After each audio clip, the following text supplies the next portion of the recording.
നമസ്കാരം. ഡെമോക്രസിയാണ്. തെരഞ്ഞെടുപ്പ് അടുക്കുന്തോറും പ്രിയപ്പെട്ടത് എന്ന് കരുതിയതെല്ലാം ഉമ്മൻചാണ്ടിക്ക് കൈവിട്ടു പോവുകയാണ്. ഏറ്റവും ഒടുവിൽ സലിം രാജിനെ കോടതി കൈപിടിച്ച് CBIയെ ഏൽപ്പിച്ചു. തന്നെക്കുറിച്ചുള്ള പരാമർശങ്ങളുടെ ഒരു ഖണ്ഡിക തന്നെ നീക്കാൻ കോടതിയെ സമീപിച്ചുവെങ്കിലും 2 വാക്ക് സ്റ്റേ ചെയ്തുകൊണ്ട് കോടതി ഉമ്മൻചാണ്ടിയെ സഹായിച്ചു. എന്നാൽ എല്ലാത്തിനിടയിലും ആശ്വാസകരമായി തെരഞ്ഞെടുപ്പ് പ്രചാരണം നടത്തുന്നത് സരിത എസ് നായർ മാത്രമാണ്. സരിതയുടെ പ്രചാരണങ്ങളിലേക്ക് സ്വാഗതം. UDFന് നിരന്തരം തിരിച്ചടികൾ നേരിടുമ്പോൾ തെരഞ്ഞെടുപ്പ് രംഗത്ത് ആശ്വാസമാകുന്നത് സാക്ഷാൽ സരിത എസ് നായർ മാത്രമാണ്. ഏപ്രിൽ 10 വരെ അബ്ദുള്ളക്കുട്ടിയുടെ കാര്യത്തിൽ എന്നല്ല, സകല തിരിച്ചടികളിലും സരിത കോൺഗ്രസുകാർക്ക് ആശ്വാസമേകും. സലിം രാജ് മുതലുള്ള സർവ്വ വിഷയങ്ങളിലും പ്രതിരോധിക്കാൻ ചാണ്ടിക്കും കൂട്ടർക്കും പിന്നെ എന്തു വേണം? പ്രൊസീഡ് ചെയ്യുന്നുണ്ട്, കേസ് പ്രൊസീഡ് ചെയ്തിരിക്കുന്നില്ല, കേസ് പ്രൊസീഡ് ചെയ്യുന്നുണ്ട്. പക്ഷേ ഞാൻ നേരത്തെ പറഞ്ഞു, ഇപ്പോഴത്തെ തെരഞ്ഞെടുപ്പിൻ്റെ പ്രചരണത്തിനകത്ത് എൻ്റെ പേരുകൾ എല്ലായിടത്തും വലിച്ചഴിക്കപ്പെടുന്നുണ്ട്. ഇപ്പം കോൺഗ്രസിൻ്റെ ആണെങ്കിലും ഹസൻ സാറാണെങ്കിലും പിന്നെ ശ്രീമതി ടീച്ചറിനെ കളിയാക്കുന്നത് സരിത എന്ന് പറയുന്നൊരു പേര് ഉപയോഗിച്ചിട്ടാണ്. അപ്പോൾ ഓരോരുത്തരും സരിത എന്നുള്ളൊരു പേര് എവിടെ വേണമെങ്കിലും ഇങ്ങനെ യൂസ് ചെയ്യാൻ പറ്റുന്ന ഒരു ഫിഗറായിട്ട് മാറുകയാണെങ്കിൽ അതിൽ നിന്ന് ഒന്ന് ഒഴിഞ്ഞു നിൽക്കാമെന്ന് മാത്രമേ ഞാൻ ഉദ്ദേശിച്ചിട്ടുള്ളൂ. ശരിക്കും പറഞ്ഞു. അതുകൊണ്ട് എല്ലാത്തിൽ നിന്നും പുറമോട്ട് പോയി എന്ന് വിചാരിക്കരുത്. തെരഞ്ഞെടുപ്പ് കഴിയട്ടെ. ഇല്ല, ഒതുങ്ങിയതല്ല. സാഹചര്യം ഇപ്പോൾ ശരിയല്ലാത്തതുകൊണ്ട് ഞാൻ നേരത്തെ പറഞ്ഞു, തെരഞ്ഞെടുപ്പിൻ്റെ സാഹചര്യം ശരിയല്ല. രാഷ്ട്രീയമായിട്ടൊരു കരുവാകാൻ താല്പര്യമില്ല, രാഷ്ട്രീയത്തിലും താല്പര്യമില്ല. അതുകൊണ്ടൊന്നും ഒതുങ്ങി നിൽക്കുകയാണ്. ഏപ്രിൽ 10 ശേഷം പ്രൊസീഡ് ചെയ്യും, പൂർവാധികം ശക്തിയായി തന്നെ പ്രൊസീഡ് ചെയ്യും. എന്നെ നേരിട്ട് ബന്ധപ്പെടാൻ ഞാൻ ഫോൺ നമ്പർ കൊടുത്തിട്ടില്ല. എന്നെ ഫോണിൽ ബന്ധപ്പെട്ടില്ല. പക്ഷെ ഫെനിക്ക് പല ഭാഗത്തുനിന്നും കോൾസ് വരുന്നുണ്ട്, ഭീഷണി കോൾസ് വരുന്നുണ്ട്. ഫെനി ബാലകൃഷ്ണന് സിംഗപ്പൂരിൽ നിന്ന് വരെയൊക്കെയായിട്ട് കോൾസ് വരുന്നത്. അപ്പോൾ ഇനിയിപ്പോൾ ആരാണെന്നൊന്നും നമുക്കറിയില്ല. കൊടുത്താൽ കൊല്ലും, മൊഴി കൊടുത്താൽ കൊല്ലും, മൊഴി കൊടുത്തില്ലേ കൊല്ലും, ഇങ്ങനെ 2-3 ആസ്പെക്റ്റിലാണ് ഫോൺ കോൾസ് വരുന്നത് ശരിക്കും പറഞ്ഞു. അപ്പോൾ ഒരു എന്താന്ന് നോക്കട്ടെ. എന്തായാലും ഏപ്രിൽ 10 കഴിയട്ടെ എന്ന് വിചാരിച്ചുകൊണ്ടിരിക്കുകയാണ്.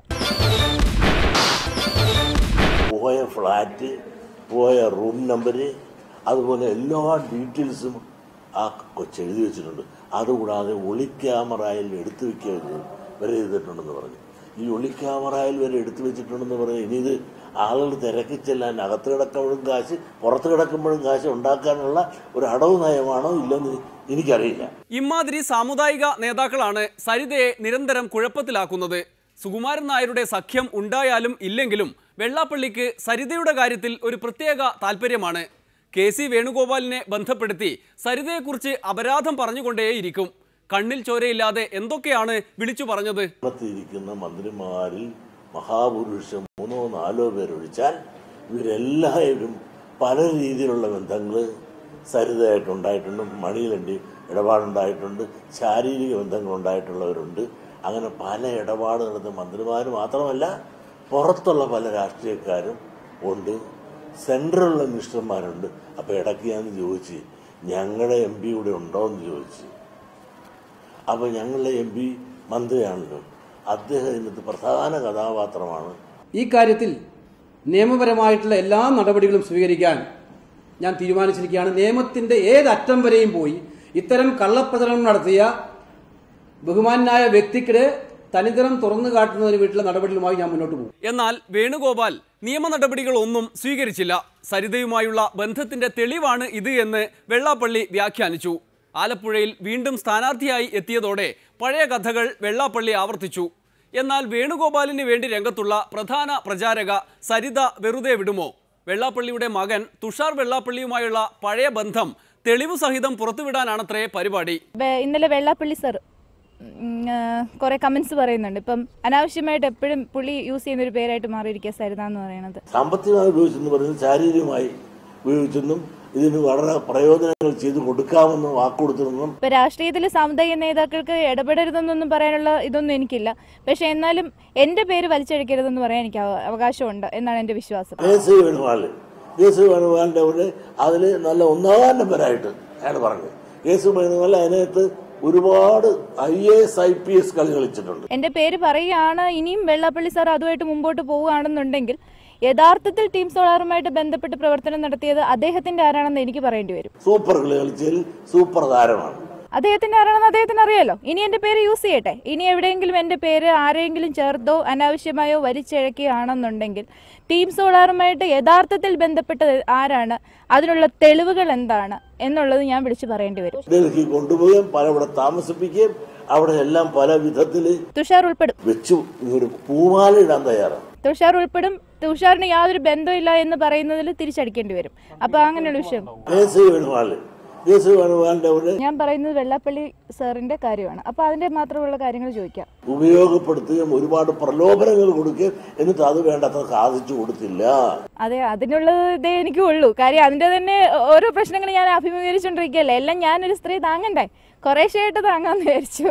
ഒരുമിച്ച് താങ്ങാൻ ബുദ്ധിമുട്ടുണ്ട്, അതുകൊണ്ടാണ്. അച്ഛന്റെ കയ്യിലിരിപ്പ് കൊണ്ടാണെങ്കിലും തുഷാർ വെള്ളാപ്പള്ളി വെള്ളം കുടിക്കുന്ന മട്ടുണ്ട്. സരിതയാണെങ്കിൽ പ്രചാരണ വിഷയം കോൺഗ്രസുകാർക്ക് ഇട്ടുകൊടുത്ത് കച്ചവടം ഗംഭീരമാക്കാനുള്ള വഴികൾ തേടിക്കൊണ്ടിരിക്കുകയുമാണ്. എന്തായാലും CPIM സരിതയെ പ്രചാരണ വിഷയമാക്കി വേണുഗോപാലിനെ മോശക്കാരനാക്കാൻ ഉദ്ദേശിക്കുന്നില്ല. ആലപ്പുഴയിൽ സരിത തന്നെയാണ് വേണുവിനെ കുഴപ്പത്തിലാക്കുന്നത് എന്നാണ് വിപ്ലവ മഹാകവി G. സുധാകരന്റെ വിശ്വാസം. മാധ്യമങ്ങളിലുള്ള ചർച്ചകളും ഈ സരിതയുടെ തന്നെ റിയാക്ഷനും ഇതിൻ്റെ എല്ലാം ഫലമായി ആ പ്രശ്നവുമായി ബന്ധപ്പെട്ട് വേണുവിന് ബന്ധമുണ്ട് എന്നുള്ള പരാമർശങ്ങൾ ഉണ്ടാകുന്നുണ്ട്. പക്ഷെ അത് വഴിപെട്ട തരത്തേക്ക് പോകാതിരിക്കാനുള്ള കർശന നിർദ്ദേശം കൊടുത്തിട്ടുണ്ട്. വഴിപെട്ട രീതിയിലേക്ക് വളരെ അപൂർവമായി പോകുന്നുണ്ട്. പൊതുവെ എല്ലാവരും അത് പാലിക്കുന്നത്. പക്ഷേ ഈ സ്ത്രീ തന്നെ പ്രശ്നം ഉണ്ടാക്കുന്നത്. ഞങ്ങൾ തമ്മിൽ നല്ല ബന്ധമാണെന്ന് അവരാണ് ഇതിൽ പ്രസ്താവിക്കുന്നത്. KC വേണുഗോപാലുമായിട്ട് ഒരിക്കലും എനിക്ക് എൻ്റെ അടുത്ത് ഒരു മോശമായ രീതിയിൽ വന്നിട്ടുള്ള ഒരു വ്യക്തിയല്ല. ഉമ്മൻചാണ്ടി നല്ലവനാണെന്ന് അവരാണ് സർട്ടിഫിക്കറ്റ് കൊടുക്കുന്നത്. അപ്പം സരിത ഇങ്ങനെ സർട്ടിഫിക്കറ്റ് കൊടുക്കത്തക്ക തരത്തിൽ അതിൻ്റെ ആവശ്യങ്ങൾക്ക് എന്താണ്? ഈ ബന്ധത്തിനപ്പുറം ഒരു ബന്ധം ഇല്ല. സരിതയുടെ ഗുഡ് സർട്ടിഫിക്കറ്റ് ഇല്ലെങ്കിൽ ഈ ഇലക്ഷനിൽ കേരളത്തിലെ UDF-നെ നയിക്കാൻ കഴിയില്ല എന്ന് ഉമ്മൻചാണ്ടിക്ക് എന്തുകൊണ്ട് തോന്നുന്നു? ഏറെ നിങ്ങൾ കല്ലെറിഞ്ഞ ഒരു വ്യക്തിയാണ് മുഖ്യമന്ത്രി എന്ന് പറയുന്നത്. സരിതയുടെ ഗുഡ് സർട്ടിഫിക്കറ്റ് ഇല്ലെങ്കിൽ തനിക്കെന്തോ പേരുദോഷം ഉണ്ടാകും എന്നതിന് വേണു ഭയക്കണം. ഞാൻ ഇറസ്പെക്റ്റീവ് ഓഫ് ദ പാർട്ടി സരിതയുടെ ഗുഡ് സർട്ടിഫിക്കറ്റാണ് ഏറ്റവും വലിയ അപകടം. നിങ്ങളുടെ ആരെങ്കിലും എവിടെയെങ്കിലും എന്തെങ്കിലും പറയുന്നതിനേക്കാൾ ഉപരി ഈ സ്ത്രീയുടെ ഗുഡ് സർട്ടിഫിക്കറ്റാണ്. ഇവരിങ്ങനെ സർട്ടിഫിക്കറ്റ് കൊടുക്കേണ്ട കാര്യമില്ലല്ലോ. അവരടങ്ങി ഒതുങ്ങി എവിടെയെങ്കിലും ഇരിക്കുകയല്ലേ വേണ്ടത്. അവർ ഒരുപാട് കുറ്റകൃത്യങ്ങൾ പങ്കെടുത്തു. കുറ്റകൃത്യങ്ങളുടെ പേരിൽ കേസുണ്ട്. ഒരുപാട് തട്ടിപ്പുണ്ടായെന്ന് പോലീസുകാർ പറയുന്നു, പത്രങ്ങൾ പറയുന്നു. അവരപ്പോൾ അടങ്ങി ഒതുങ്ങി ഇരുന്ന ഈ പ്രശ്നം അവസാനിപ്പിക്കാൻ അവർ നടന്നിട്ട് ഓരോ ദിവസം ഓരോരോ കാര്യങ്ങൾ പറയുക. മിണ്ടാതിരുന്നെങ്കിൽ അത്രയും നന്നായേനെ എന്ന് KC വേണുഗോപാൽ ഇപ്പോൾ ആലോചിക്കുന്നുണ്ടാകും. സരിതയെ ഇറക്കി ഗുഡ് സർട്ടിഫിക്കറ്റിനായി ശ്രമിച്ചതാണ് എല്ലാം കുഴപ്പത്തിലാക്കിയത്. സരിതയെയും ശാലു മേനോനെയും വെറും കുറ്റവാളികളായി കാണാൻ G. സുധാകരൻ തയ്യാറല്ല. വിപ്ലവ മഹാകവിയല്ലേ. ആ മനസ്സ് അല്ലെങ്കിലും പണിതുയർത്തിയിരിക്കുന്നത് സഹജീവി സ്നേഹത്തിന്റെ അടിത്തറയിലാണ്. സരിതയോടും ശാലു മേനോടും അങ്ങേയറ്റത്തെ സിമ്പതിയാണുള്ളത്. കാരണം ഉന്നത വിദ്യാഭ്യാസമുള്ളവരാണ്. ഒരാളാണ് നടിയാണ്, നല്ല നടിയാണ്. അതുപോലെ തന്നെ നല്ല നർത്തകിയായിരുന്നു. ഏത് തന്നെ വളർന്നു വരേണ്ടവരാണ്. ആഡംബര ഭ്രമവും പണത്തോടുള്ള ആവേശവും ആ കഴിവുള്ള കലാകാരിയെ ഉമ്മൻചാണ്ടിയെ പോലെയുള്ള രാഷ്ട്രീയ നേതാക്കന്മാർ വലയിൽ വീഴ്ത്തി ഉമ്മൻചാണ്ടി വേറെ ആവശ്യമല്ല, സാമ്പത്തിക ആവശ്യം തന്നെ. വേറെ എന്തെങ്കിലും പ്രശ്നം ഉമ്മൻചാണ്ടിക്കുള്ളതായി എനിക്ക് ആരോപണം, എനിക്ക് അറിവില്ല. അത് കാര്യം ഞാൻ പറയാൻ പാടില്ല, അതൊന്നും നമ്മൾ പറയത്തില്ല. പക്ഷേ ഇങ്ങനെയുള്ള ക്രിമിനൽ സംഘങ്ങൾക്ക് വേണ്ടി ഇവരെ കൊടുക്കുകയാണ്.